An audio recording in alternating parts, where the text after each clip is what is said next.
ಇನ್ನು ಮರಾಠಿಗರ ಪುಂಡಾಟಿಕೆಯನ್ನ ಖಂಡಿಸಿ ಕರ್ನಾಟಕ ಬಂದ್ಗೆ ಕೇವಲ 3 ದಿನಗಳಷ್ಟೇ ಬಾಕಿ ಇದೆ. ಇದೇ ಶನಿವಾರದಂದು ಕರ್ನಾಟಕ ಬಂದ್ಗೆ ನಿರ್ಧಾರವನ್ನು ಮಾಡಲಾಗಿದೆ. ಮಾರ್ಚ್ 22ಕ್ಕೆ ಅಖಂಡ ಕರ್ನಾಟಕ ಬಂದ್ ಮಾಡಲಾಗುತ್ತೆ. ಕನ್ನಡ ಪರ ಹೋರಾಟಗಾರ ವಾಟಾಳ್ ನೇತೃತ್ವದಲ್ಲಿ ಬಂದ್ ಮಾಡಲಾಗುತ್ತೆ.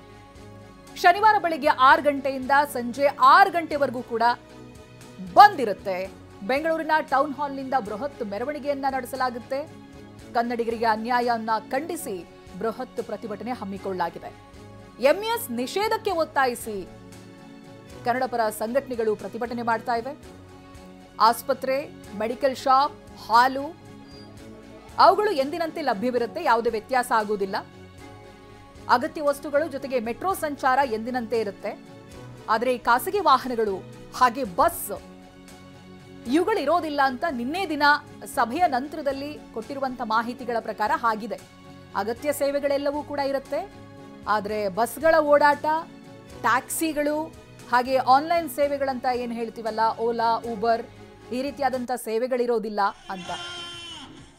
ಬಟ್ ಆಸ್ಪತ್ರೆಗಳೆಲ್ಲವೂ ಕೂಡ ತೆರೆದಿರುತ್ತೆ, ಮೆಡಿಕಲ್ ಶಾಪ್ಗಳಿರುತ್ತೆ, ಹಾಲು ತರಕಾರಿ ಎಲ್ಲವೂ ಕೂಡ ಅವೈಲೇಬಲ್ ಇರುತ್ತೆ, ಅಗತ್ಯ ವಸ್ತುಗಳಿರುತ್ತೆ, ಹಾಗೆ ನಮ್ಮ ಮೆಟ್ರೋ ಸಂಚಾರ ಕೂಡ ಎಂದಿನಂತೆ ಇರುತ್ತೆ.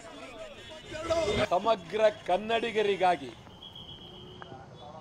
ಕನ್ನಡಕ್ಕಾಗಿ, ಕರ್ನಾಟಕಕ್ಕಾಗಿ ಕರ್ನಾಟಕ ಬಂದ್. ನೀವು ನಮಗೆ ಸಂಪೂರ್ಣ ಬೆಂಬಲ ಕೊಡಬೇಕು.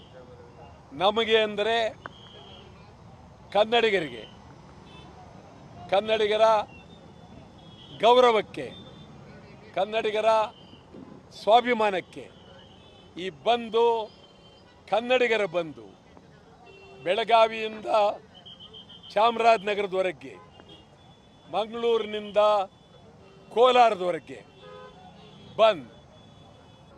22ನೇ ತಾರೀಕು ಬಂದ್ ಚಾಲಕರಿಗಾಗಿ, ಕನ್ನಡಿಗರಿಗಾಗಿ, ಕರ್ನಾಟಕಕ್ಕಾಗಿ.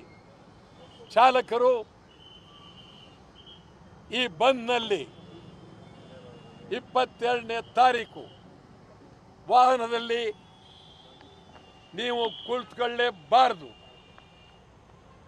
ರಾಜ್ಯಪಾಲರ ಕಾರ್ ಆಗ್ಬೋದು, ಮುಖ್ಯಮಂತ್ರಿಗಳ ಕಾರ್ ಆಗ್ಬೋದು, ಮಂತ್ರಿಗಳ ಕಾರ್ ಆಗ್ಬೋದು, ಯಾರದೇ ಕಾರ್ ಆಗಲಿ, ಚಾಲಕರು ಸ್ವಾಭಿಮಾನಕ್ಕಾಗಿ, ಸ್ವಾಭಿಮಾನದ ಶಕ್ತಿಗಾಗಿ ಸಂಪೂರ್ಣ ಬಂದ್ನಲ್ಲಿ ಭಾಗವಹಿಸಬೇಕು.